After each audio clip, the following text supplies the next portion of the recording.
שמע ישראל, אדוני אלוהינו, אדוני אחד. ואהבת את אדוני אלוהיך בכל לבבך ובכל נפשך ובכל מאודיך.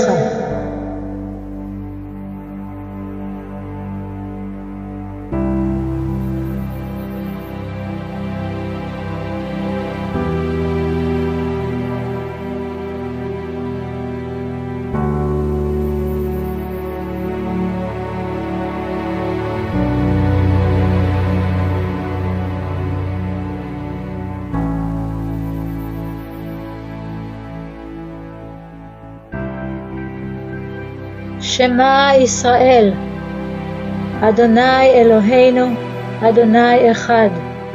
Escucha Israel, el Señor tu Dios, el Señor uno es.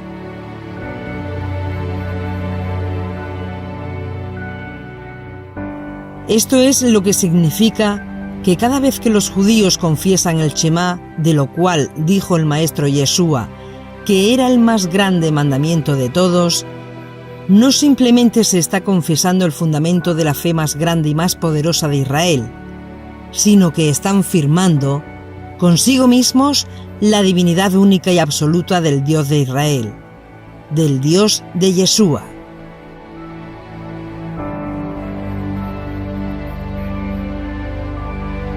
¿Qué es lo que llama nuestra atención en esta confesión que ya hacían los hombres de Jericó y lo que enseñó el maestro Yeshua de Nazaret y que también está en la parashá Bat Hanan? La respuesta es el hecho de que estos varones, sacerdotes judíos de Jericó, no introducían ninguna frase entre el Shema y lo que sigue después del Shema, en esa parashá. Eso es algo que los judíos no hacen hoy día y que llama poderosamente nuestra atención. Miremos lo que dice la parashá y contrastemos las prácticas modernas de judaísmo. Escucha, oh Israel, el Señor nuestro Dios, el Señor uno es, y amarás al Señor tu Dios con todo tu corazón, con toda tu alma y con todos tus bienes. Pero cuando ahora en las sinagogas se dice Shema Israel, Adonai Elohienu, Adonai Echad, en vez de ir al siguiente versículo que dice Beahavta Adonai Eloheja, no dicen eso. Introducen un título honorífico y dicen en una voz un poco más baja: Baruch Shem Kevod, Malchuto Leoam Baet. Esta pausa honorífica no la pronunciaban los sacerdotes judíos de Jericó. Ellos insistieron en mantener unido el primer verso del Shema con el que le sigue. Sin embargo, de acuerdo a fuentes judías antiguas como la Misná, los rabinos no consideraron esa práctica inadecuada, a pesar de que no siguieron la misma. Lo que los hombres de Jericó hicieron o dejaron de hacer pareciera una cuestión de mínima importancia, pero no lo es. Para nada lo es. Recordamos que estamos hablando de la esencia misma del Shema y su importancia teológica en el judaísmo. El Shema tiene un gran valor teológico de la fe judía en todos los tiempos.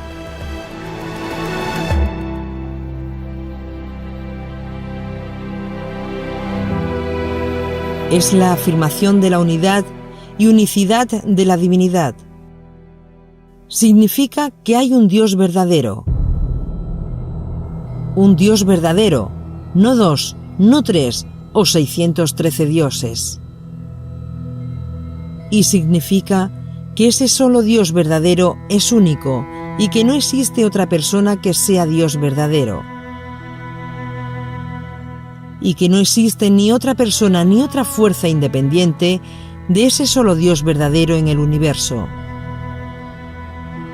La idea de que alguien o algo sea una persona distinta y al mismo tiempo Dios verdadero, divinidad verdadera y esencia divina verdadera, no tienen cabida en el Shema. Puede tener cabida en otras teologías no judías, pero nunca en la teología judía del Shema. Para el judaísmo, solo Dios Altísimo es al Señor, uno y único. Todo lo demás proviene de Él, y todo lo demás debe servirle a Él. En hebreo, Shema Israel, Adonai Eloheinu, Adonai Echad, está compuesto de 6 palabras, 25 letras. Estas 6 palabras y estas 25 letras constituyen la esencia del monoteísmo absoluto de la fe de Yoshua y de la fe de Israel. En la antigüedad no había separación entre el primer versículo del Shema y el siguiente. Sin embargo, en nuestros días hay una separación entre ese primer versículo y el siguiente. La famosa frase honorífica introducida por los rabinos a partir del siglo II, Baruch Shem Kevod, Malchuto Leolam Baet, bendito es el nombre majestuoso eternamente. ¿Cómo fue entendida esta declaración de fe por el judaísmo antiguo? ¿Cuál fue su significado? Y podríamos decir monoteísmo absoluto, y se tiene la razón al decir eso.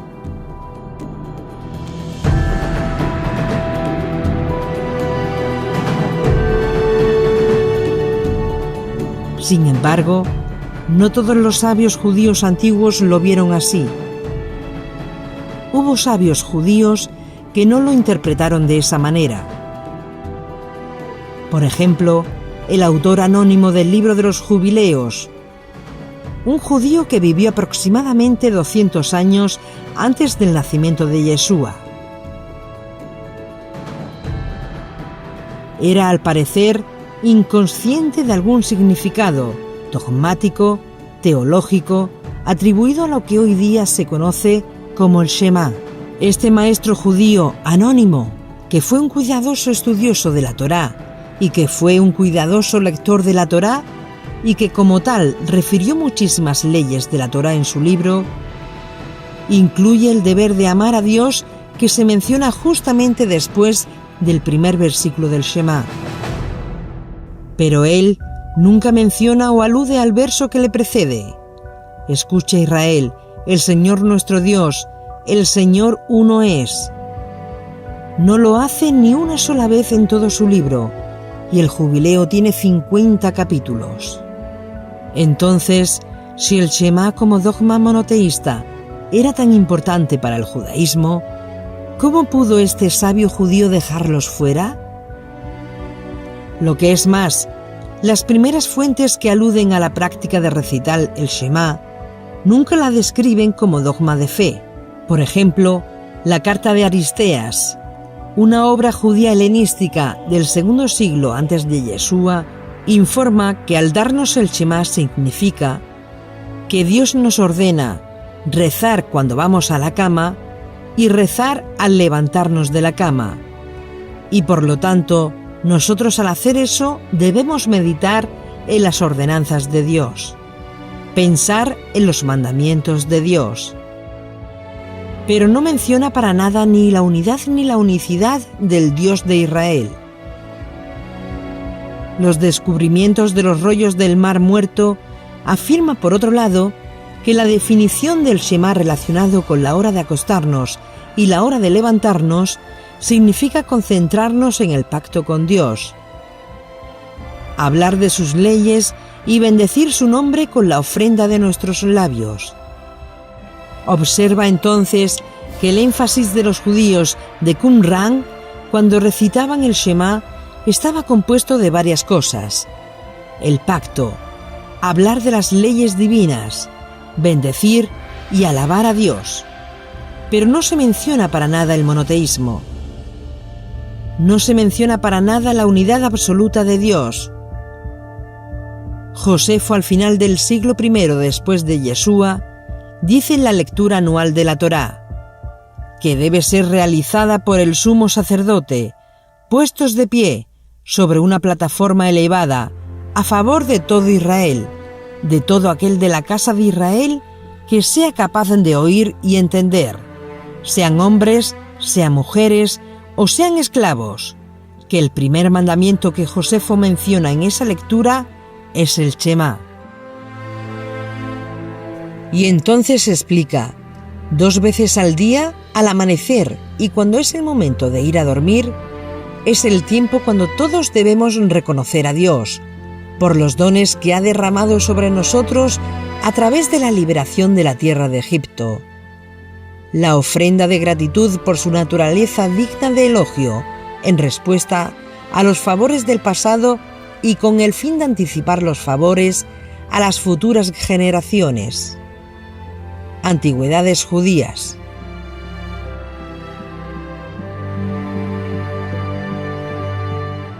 Todo esto sugiere que para los sabios antiguos el Shema enfatizaba algo diferente a lo que hoy día enfatiza. En otras palabras, los antiguos no leían ni confesaban el Shema, con sus 6 palabras, con sus 25 letras, de forma aislada. En este caso tendría como énfasis, al aislarlo, en subrayar con doble línea el monoteísmo absoluto de Israel, sino que lo hacían confesándose el Shema con Be'ahavta, es decir, con el deber de amar a Dios y pensar en Dios, y hablar de Dios con todas las fuerzas del alma, de la mente y de los bienes que uno posee.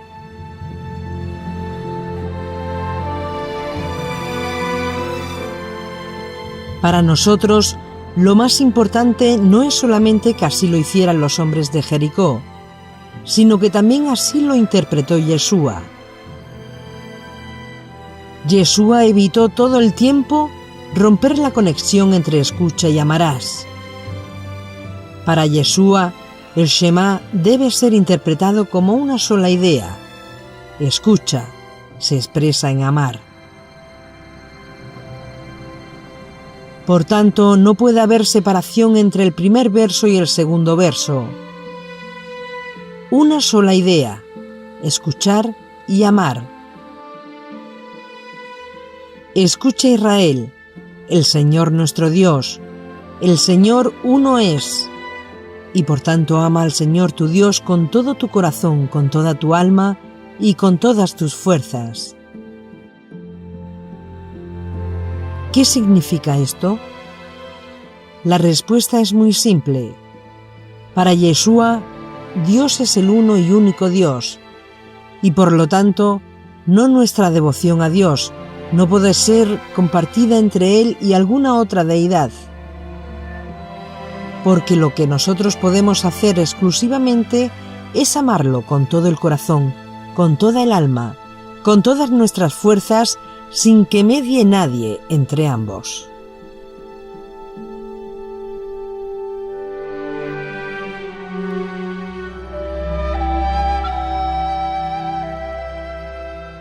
Esta forma gramatical, un verbo en forma imperativa seguida por un deber que le sigue, es el pensamiento hebreo de la Torá.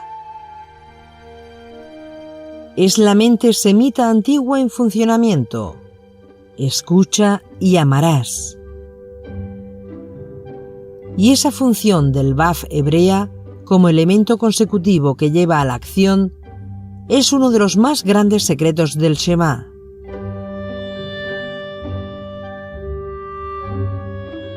En otras palabras, la obediencia tiene siempre que ser un resultado del conocimiento.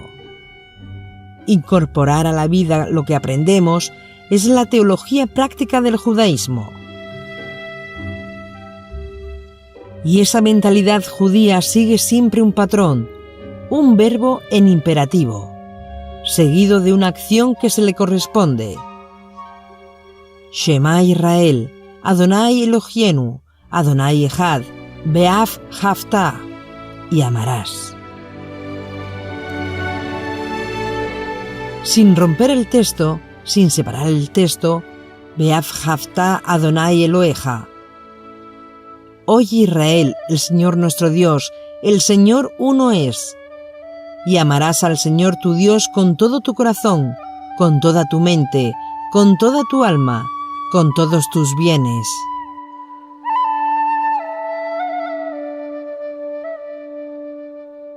Cuando Yeshua habló del Shema como la expresión teológica más grande de la fe judía, ligó el primer mandamiento con el segundo mandamiento. Y lo hizo como algo inseparable, sin intermediarios, sin ruptura, como una unidad. En otras palabras, Yeshua nunca pensó que Shema podía sostenerse por sí mismo, sino que debe ser visto en conjunto con las palabras que le siguen.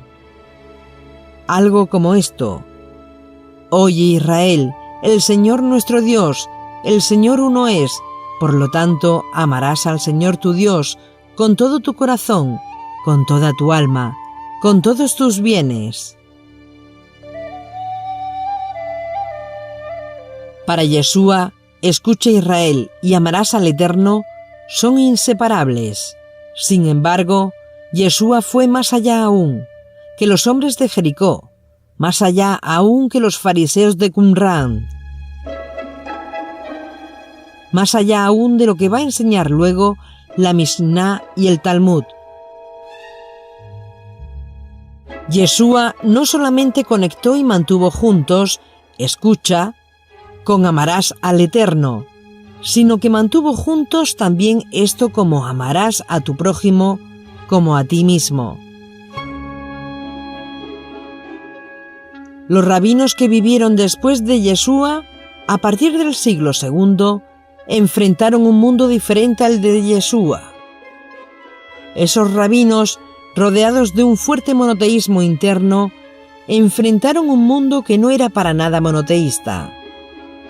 Los rabinos del siglo II vieron cómo los gentiles que se habían acercado al judaísmo, entusiasmados con las enseñanzas del rabino Pablo de Tarso, comenzaron a introducir prácticas y costumbres de fe que se perfilaban como un atentado al monoteísmo. En otras palabras, a partir de la muerte de los apóstoles y de sus primeros estudiantes, los cristianos, académicamente, los creyentes de origen no judío de finales del primer siglo y comienzos del segundo siglo, se van separando de esta teología judía y se van separando de la teología de Yeshua y de la teología del rabino Pablo de Tarso. Precisamente fue esto la gran preocupación del mismo rabino Pablo de Tarso.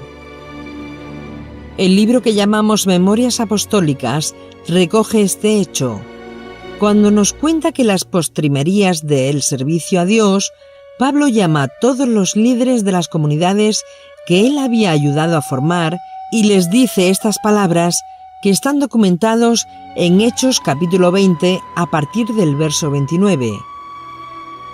Yo estoy convencido que después de mi partida se van a levantar entre ustedes lobos rapaces que harán un grave daño al rebaño, y de entre ustedes mismos se va a levantar algunos que comenzarán a hablar cosas perversas y dañinas.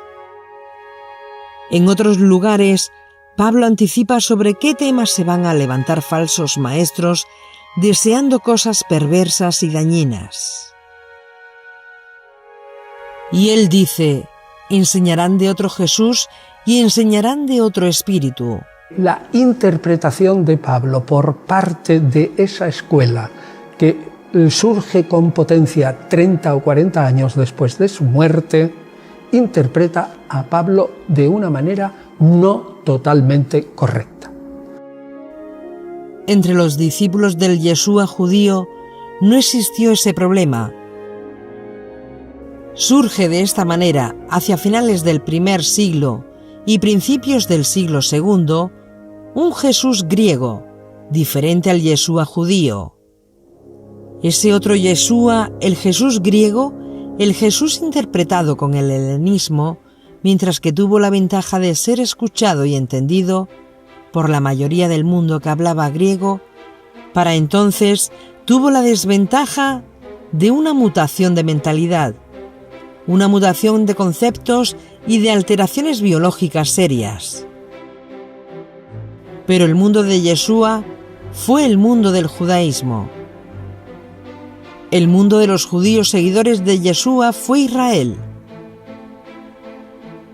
Sin embargo, la teología cristiana que surge después de la muerte de los apóstoles ya no tiene ni a Israel ni al judaísmo como su entorno, sino un ambiente, una lengua y una mentalidad diferente. Ese cristianismo tenía la influencia de la religión de los paganos y la influencia de la cultura griega, que dominaba el mundo antiguo, a pesar de tener al Imperio Romano controlando su política. Ellos tomaron las historias orales que recibieron de Yeshua por parte de los seguidores judíos de Yeshua y poco a poco la fueron adaptando a su mentalidad, a su cultura y a su teología. El Jesús de Juan es una reinterpretación. El Jesús de Juan está hecho para corregir a Marcos, Mateo y Lucas. No podemos obviar la historia.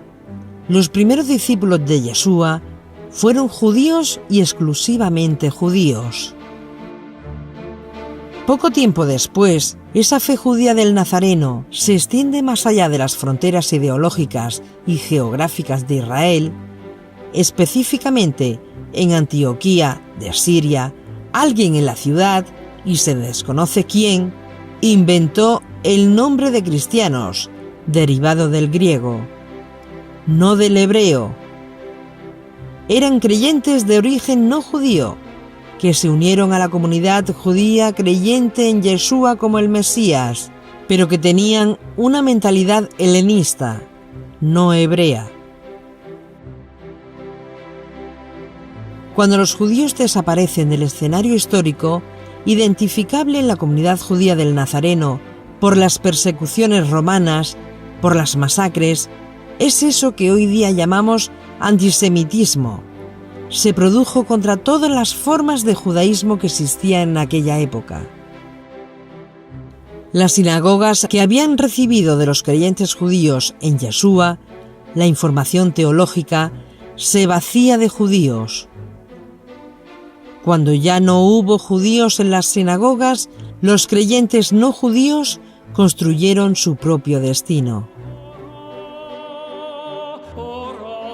Muertos los apóstoles y muertos los estudiantes de los apóstoles, los nuevos líderes del movimiento cristiano, que habían surgido paralelamente con la comunidad judía creyente en Yeshua, comienzan a escribir homilías, comienzan a escribir cartas a las nuevas comunidades cristianas, que no hablaron hebreo, sino griego, para aconsejar a los nuevos fieles de los diferentes problemas que se iban presentando socialmente en cualquier comunidad.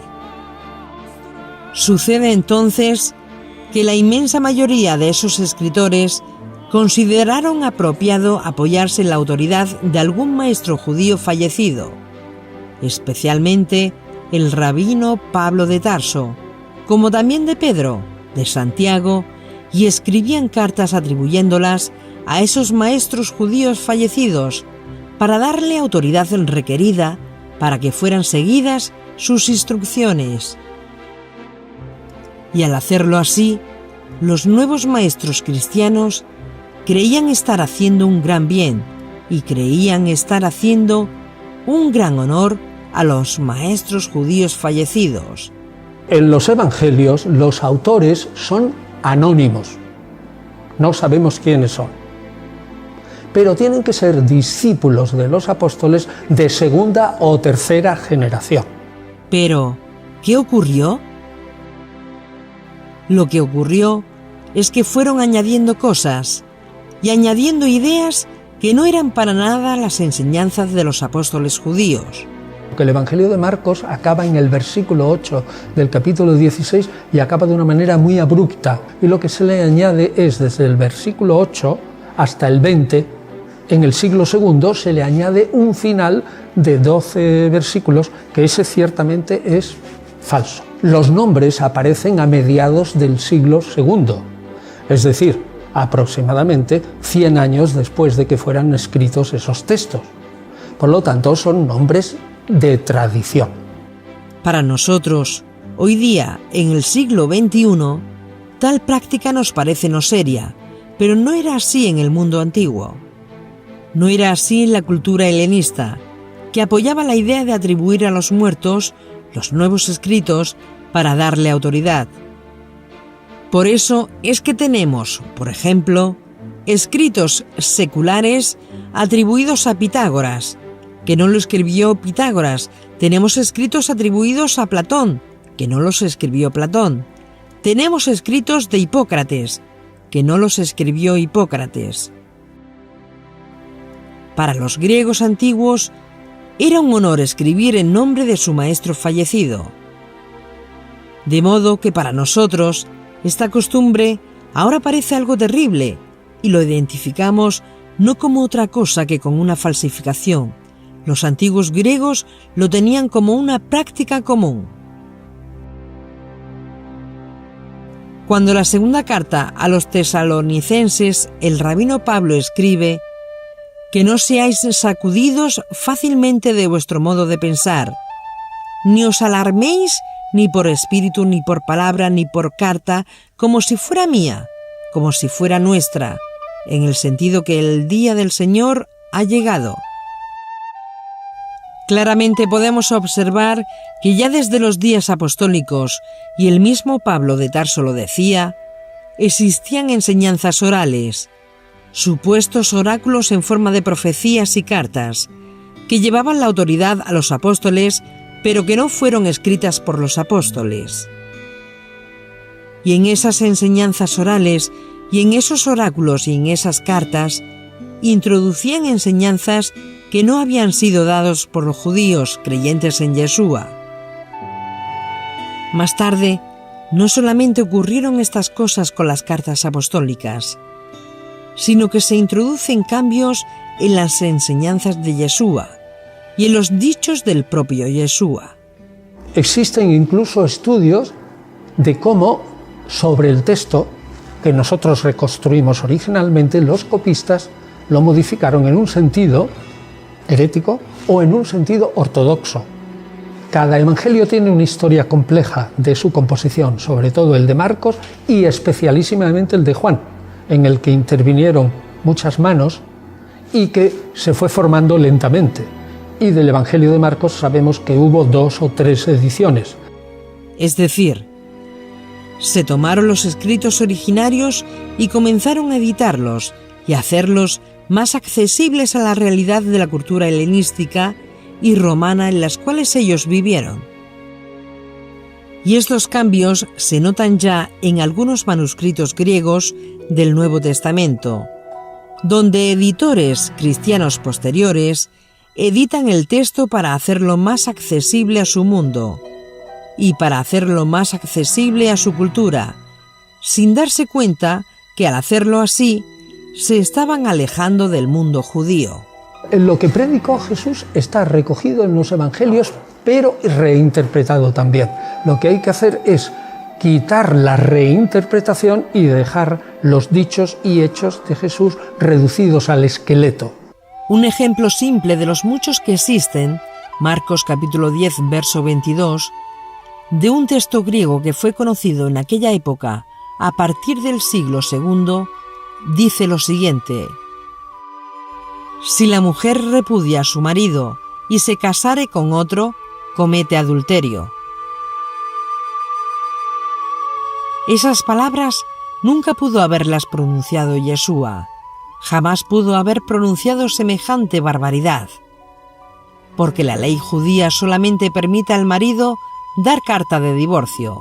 La reinterpretó siempre en un sentido fariseo y en muchos casos con una mayor dureza, mayor exigencia. Por ejemplo, en el divorcio. y lo interpretó unas veces al estilo de la rama más dura de los fariseos, otras veces al estilo de una rama más suave y otras veces incluso al estilo de los esenios. Una mujer nunca da un get, solamente el marido da el get. Y solamente el marido puede pagar la multa establecida en la ketubá. Ninguna ketubá, ningún documento matrimonial establece la posibilidad de que la mujer pague a un hombre una multa para divorciarse de él y casarse con otro hombre. ¿Cómo podría un rabino del siglo I decir semejante disparate halágico?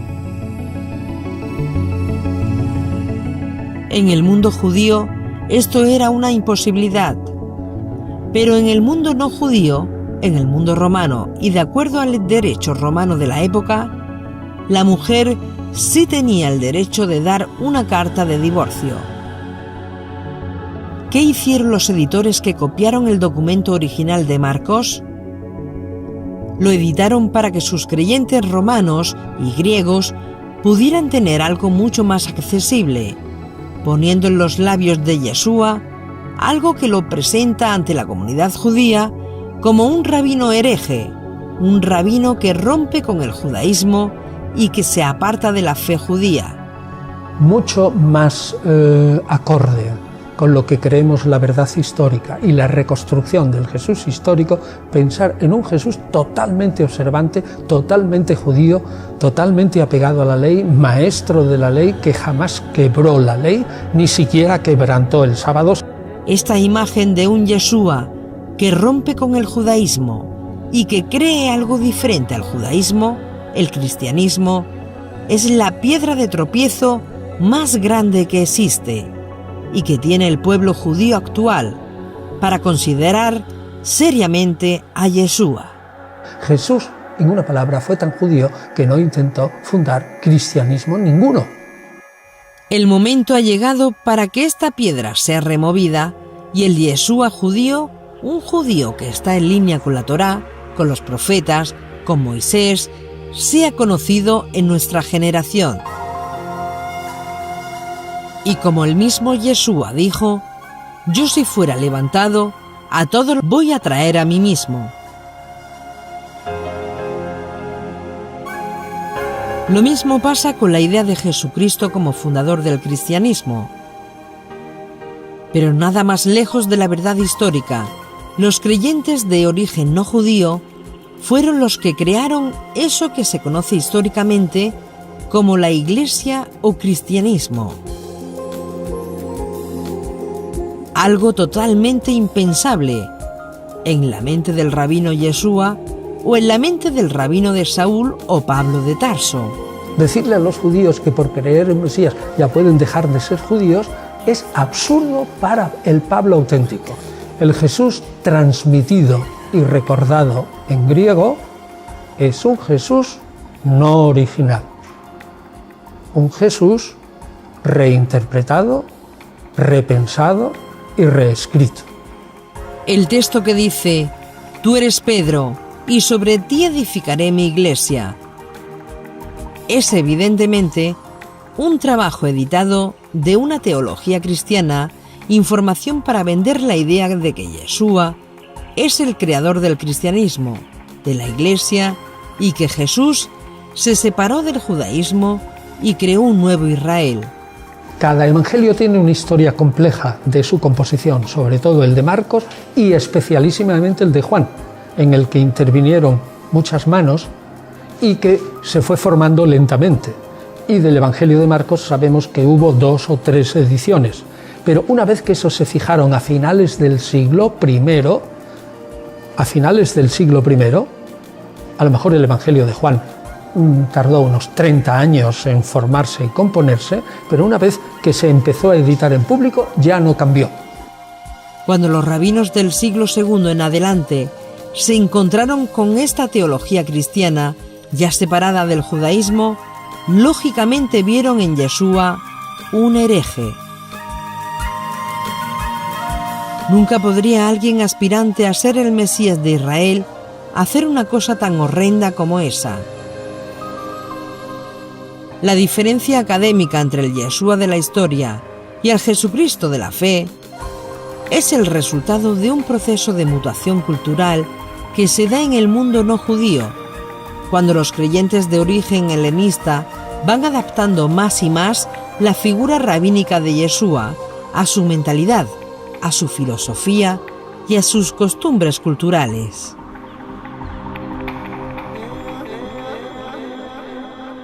Que un rabino del primer siglo enseñara que iba a crear una comunidad diferente a la de Israel, que iba a crear un pueblo diferente al de Israel, con una fe distinta a la de Israel, es completamente impensable. Eso sería una horrenda idea inconcebible para el judaísmo. Tal concepto o idea hubiese sido carne de cañón para comienzo del movimiento de los primeros apóstoles e incluso para el mismo Yeshua.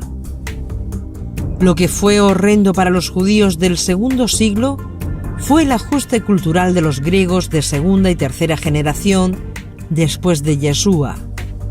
Y eso es lo que la moderna investigación paulina está poniendo de relieve, esa distinción, que Pablo sigue siendo judío y nunca rompe con el judaísmo, nunca quebranta el judaísmo, nunca funda, digamos, una religión nueva, sino lo único que le dice a los paganos: vais a creer en Cristo, pero seguís siendo paganos, no sois judíos. Los judíos van por un lado y los paganos van por otro, se van a salvar igual. Estos ajustes culturales no se dieron de un día para otro, sino que se van dando poco a poco, como es el resultado del estudio crítico del Nuevo Testamento. Jesús fue un rabino, si se puede emplear la palabra en ese momento, un maestro de la ley Galileo, un individuo que ni tenía la menor idea ni ninguna conciencia de haber preexistido desde siempre, en absoluto. Ni María sabe que su hijo ha sido concebido virginalmente, ni nada de eso, pero que sí se creyó totalmente que Dios le había escogido como profeta y proclamador para suceder a su maestro Juan Bautista y anunciar a todo Israel la venida del reino de Dios. Por tanto, él nunca se creyó, sino quizás al final de su vida, que era el Mesías de Israel, sino el profeta que anunciaba la venida del reino de Dios. Ahora bien, una vez muerto Jesús y con la firme creencia que él había resucitado, y segundo, con la idea de que Dios no solo lo había resucitado, vengando, digamos, de alguna manera su muerte, sino que lo había elevado al cielo, lo había sentado a su derecha y lo había proclamado Señor y Mesías, lo había confirmado como Mesías, entonces va a volver a la tierra con las prerrogativas de restaurar en la tierra ese reino de David ideal, pero ya también totalmente transformado, a saber, un reino que de algún modo sería una nueva jauja en la tierra, y todas las naciones de alrededor de algún modo participarían también de esa jauja en la tierra, que sería el reino de Dios, la tierra totalmente arreglada. Una cosa es ahora mismo las religiones, digamos, de las masas, y otra cosa es lo que se enseña sobre la religión, el cristianismo, el Antiguo y el Nuevo Testamento en las universidades, tanto protestantes, católicas, ortodoxas y judías. En líneas generales, lo único que se busca es la historia. Y en líneas generales, salvo algunos, digamos, muy recalcitrantes, que intentan defender unos puntos, digamos, la virginidad de María o algunas cosas de este estilo, que intentan defenderlo a capa y espada, en líneas generales se va logrando entre los estudiosos, lo cual no quiere decir que llegue al pueblo todavía, una imagen de Jesús con una serie de puntos en la que normalmente están casi todos de acuerdo. Y esa imagen concuerda más con el Jesús judío que con cualquier otra. Veamos un ejemplo de los muchos que existen. La Tevilá o purificación de Yeshua, conocido en el mundo no judío como el bautismo de Jesús. Marcos. Por aquellos días vino Yeshua desde Nazaret, en la Galilea, y fue bautizado por Johanán, por Juan el Bautista, en el río Jordán. Más tarde, cuando aparece otro evangelio atribuido a Mateo, nos cuenta la historia diferente. Dice así: entonces aparece Jesús en el Jordán, donde Juan estaba purificando para ser bautizado por él. Pero Juan trató de impedirlo diciendo: yo necesito ser bautizado por ti, como tú vienes a mí. Déjame ahora, dijo Jesús, porque así conviene que cumplamos toda justicia. Está clarísimo que un cristiano metió la mano para editar y mejorar un poco la idea del primer evangelio de Marcos. ¿Cómo podrían los cristianos del segundo y tercer siglo aceptar que el Jesús, Dios de Dios, luz de luz, engendrado, pero no creado, segunda persona de la Trinidad y sin pecado, que hubiera recibido el bautismo de Juan, que es un bautismo de arrepentimiento para perdón de pecados?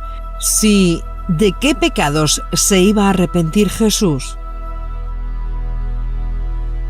Más tarde, en el tiempo, surge otro evangelio llamado Lucas, y mejora más esta teología poscristiana.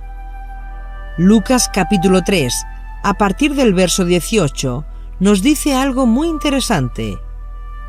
Juan anunciaba las buenas nuevas al pueblo, pero sucedió algo y dice así: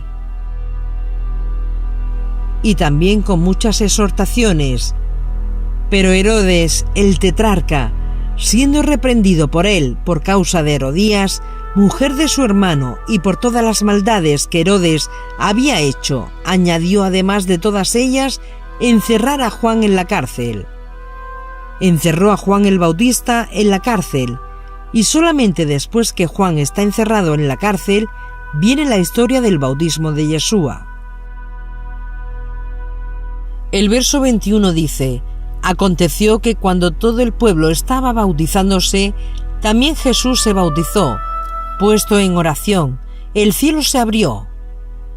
La pregunta es: ¿por qué los editores cristianos del Nuevo Testamento griego ponen a Juan en la cárcel y solo después que Juan está en la cárcel se introduce el bautismo de Jesús? Lógicamente, para escapar del tremendo problema teológico que está presente ante el hecho de un bautismo para arrepentimiento y perdón de pecados. Porque, según su pensamiento helenista no judío, ¿de qué pecados se iba a arrepentir Jesús? Si es Dios todopoderoso en forma humana, como enseñaban los teólogos cristianos no judíos a partir del segundo siglo. Más tarde, el editor de Juan, el otro evangelio, que es el último que surge, resuelve el problema completamente omitiendo por completo el escenario del bautismo y mostrando solamente lo que dice Juan el Bautista sobre él. He aquí el Cordero de Dios que quita el pecado del mundo. Pero no menciona el bautismo.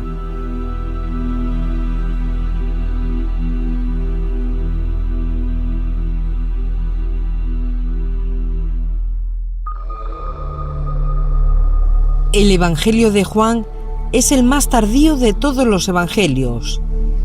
Fue escrito a finales del primer siglo, 70 años después de Yeshua y 50 años después de los apóstoles. Es decir, una generación posapostólica cuando no había maestros judíos del grupo de los nazarenos guiando al movimiento. Por eso, el llamado Evangelio de Juan es el más elaborado teológicamente y es totalmente diferente a los evangelios sinópticos. De esta manera se va dando esa mutación y va surgiendo un Jesús completamente diferente al Yeshua judío, el rabino del primer siglo. ¿Qué se encontraron los rabinos del segundo y tercer siglo? No con el Yeshua judío. Los rabinos encuentran como alguien diferente, como un Jesús y Pablo helenizados que nada tenían que ver ni con Yeshua judío ni con el rabino Shaul de Tarso. Y se encuentran con una teología distinta, con unas ideas diferentes y con personajes diferentes.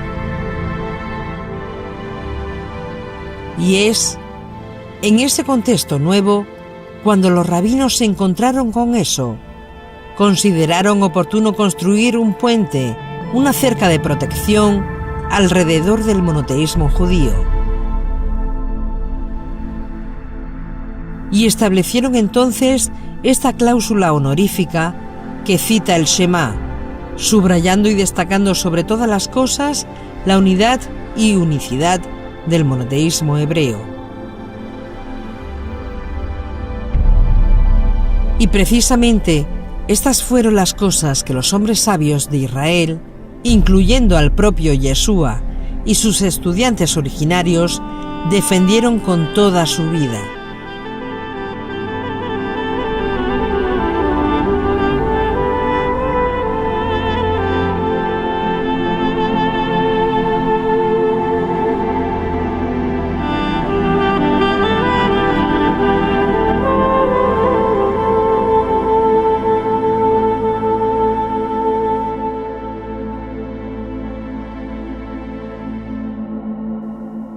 Y es por esa razón que encontramos Shema Israel, Adonai Eloheinu, Adonai Echad.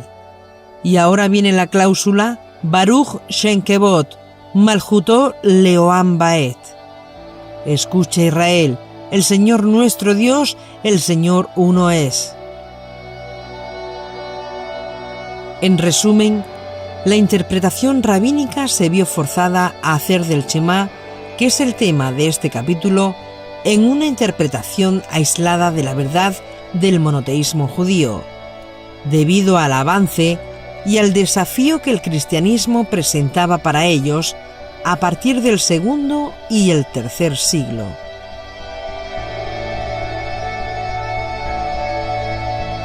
Por esas ironías de la historia, una vez que entendemos esto, veremos que lo que estaban protegiendo los rabinos al introducir esa cláusula era precisamente la fe de Yeshua. Ellos estaban protegiendo no la teología del Jesús creado a partir del segundo y tercer siglo, sino protegiendo la teología judía de Yeshua, que dijo: cuando tú digas Shema Israel, Adonai Eloheinu, Adonai Echad, sigue diciendo: y amarás a tu Dios con todo tu corazón, con toda tu alma y con todas tus fuerzas.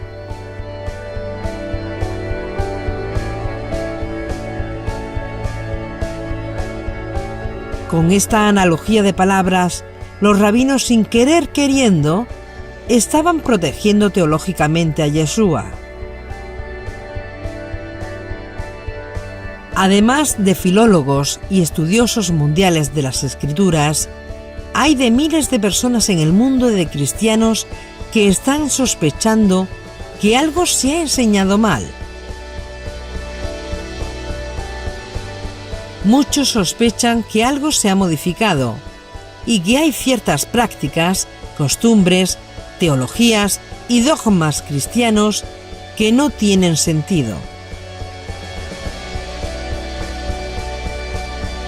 Muchos reputados estudiosos bíblicos reclaman una revisión de esto. Muchos creyentes reclaman una vuelta a la fe original, antes que se editaran y mutilaran por intereses teológicos que respondían a una carrera sin sentido por ganar la hegemonía de la fe. Baet Hanan, y supliqué, se convierte así en un grito que continúa en el aire. Cuando millones de creyentes en todo el mundo sospechan que han estado bajo la influencia espiritual de una autoridad que no representa para nada la autoridad del Yeshua judío y de los emisarios judíos de Yeshua. Baet Hanan, Es una nueva generación de nuevos cristianos que están diciendo: basta al dominio de Roma sobre nosotros. Para el verdadero Yeshua, Jesús de Nazaret, no puede haber separación entre el Shema y el amor a Dios, y el amor al prójimo como Él enseñó. Shema Israel, Adonai Eloheinu, Adonai Echad, Be'av Havta, y amarás. Sin romper el texto, sin separar el texto, Be'av Havta Adonai Eloheja, oye Israel, el Señor nuestro Dios, el Señor uno es, y amarás al Señor tu Dios con todo tu corazón, con toda tu mente, con toda tu alma, con todos tus bienes. Pero la cláusula rabínica, 200 años después, fue una necesidad. En un mundo donde las mutaciones teológicas ponían en tela de juicio la teología judía, en un pueblo cada vez más maltratado y casi exterminado. Por esta razón, cada vez que hoy día los judíos confiesan el Shema e inmediatamente después dicen Baruch Shem Kevod, Malchuto Leoam Baet, bendito es el nombre majestuoso eternamente, no debe mirarse ahora como algo que vino para separar, sino como una medida provisional diseñada como un muro de protección alrededor de una seria desviación que se estaba dando en el mundo, donde vivieron los rabinos antiguos del segundo siglo después del Yeshua. Y esto, hoy día, ha llegado a ser, sin querer, para ellos, la mejor protección que le dieron a su judaísmo y al verdadero judaísmo de Yeshua. Shema Israel, Adonai Eloheinu, Adonai Echad, Ve'ahavta et Adonai Elohecha, Bechol levavcha, Ubechol nafshecha, Ubechol meodecha.